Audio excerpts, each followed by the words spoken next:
आखिर भगवान श्री कृष्ण का दामोदर नाम क्यों पड़ा? नमस्कार दर्शकों, स्वागत है आप सभी का हमारे YouTube चैनल बैकुंठ गंगा में। पवित्र कार्तिक मास का एक नाम दामोदर मास भी है। दाम कहते हैं रस्सी को और उदर कहते हैं पेट को। इस महीने में माता यशोदा ने भगवान नंदनंदन श्री कृष्ण के पेट पर रस्सी बांधकर उन्हें ऊखल से बांधा था, अतः उनका एक नाम हुआ दामोदर। भगवान और उनकी माता के बीच यह लीला कार्तिक के महीने में हुई थी, अतः उस लीला की याद में इस महीने को दामोदर भी कहते हैं। ब्रिज में सुबह सुबह जब गोपियां दही मंथन करती तो उनका यही भाव होता कि नंदलाल ये मक्खन दही खाएं। हमारे कहने पर वो छलियां नटखट नाचता और नन्हे नन्हे हाथों से मक्खन को पकड़ता। भक्तों की इच्छा को पूरा करने के लिए भगवान उनके यहाँ जाते, किंतु जब देखते कि दही मक्खन तो उनकी पहुँच से दूर ऊपर छींके पर रखा है, तो अपने मित्रों के साथ उसको किसी प्रकार से लूटते। गोपियां इससे आनंदित तो होती, किंतु नंदनंदन को देखने के लिए किसी न किसी बहाने से यशोदा माता के यहाँ जाती और शिकायत करती। माता यशोदा अपने लाल से यही कहती कि अरे कान्हा, अपने घर में इतन मक्खन ही है, फिर तू बाहर क्यों जाता है? एक दिन माता यशोदा भगवान को दूध पिला रही थीं, तभी उन्हें याद आया कि रसोई में दूध चूल्हे पर चढ़ाया हुआ था, अब तक उबल गया होगा। माता ने लाल को गोद से उतारा और उबलते दूध को आँख से उतारने के लिए लपकी। श्री कृष्ण ने रोषलीला प्रकट की और मन ही मन बोलने लगे कि मेरा पेट अभी भरा नहीं और मैया मुझे छोड़कर रसोई में चली गईं। बस फिर क्या था, भगवान ने सामने दही, घी, माखन रखे हुए मिट्टी के बर्तन को तोड़ दिया, जिससे सारे कमरे में दही बिखर गया।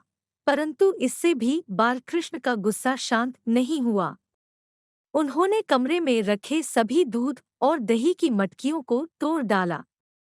इसके बाद छींके पर रखे हुए मक्खन व दही के मटकों को तोड़ने के लिए एक ओखली के ऊपर चढ़ गए।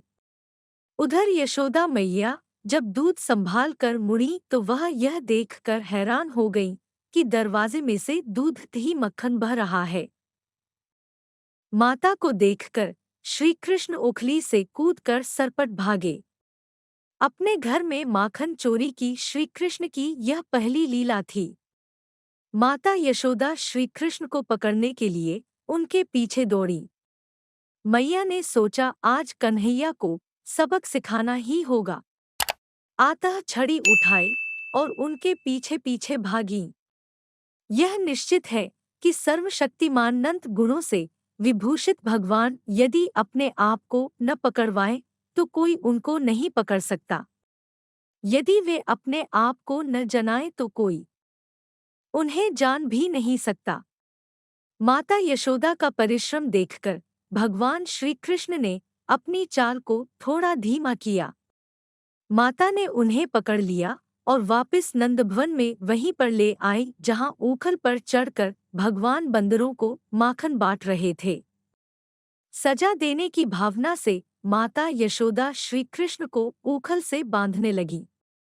जब रस्सी से बांधने लगी तो रस्सी 2 उंगल छोटी पड़ गई। माता रस्सी पर रस्सी जोड़ती जाती, परंतु भगवान श्री कृष्ण की दिव्य चमत्कारी लीला से हर बार रस्सी 2 उंगल छोटी पड़ जाती।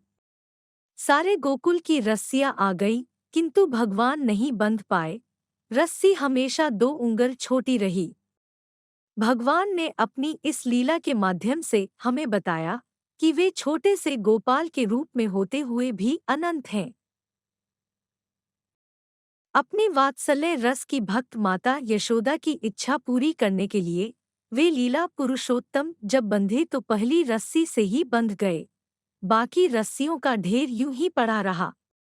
इस लीला के बाद से ही भगवान श्री कृष्ण का एक नाम हो गया दामोदर। श्रीमद् भागवत की टीका में हर बार रस्सी के 2 उंगल कम पड़ने का कारण बताते हैं। दो उंगर अर्थात मनुष्य की भगवान को पाने की निष्कपट भक्तिमय चेष्टा एक उंगल, और भगवान की कृपा दूसरी उंगल। जब दोनों होंगे तब ही भगवान हाथ आएंगे, नहीं तो कोई भी भगवान को प्राप्त नहीं कर सकता।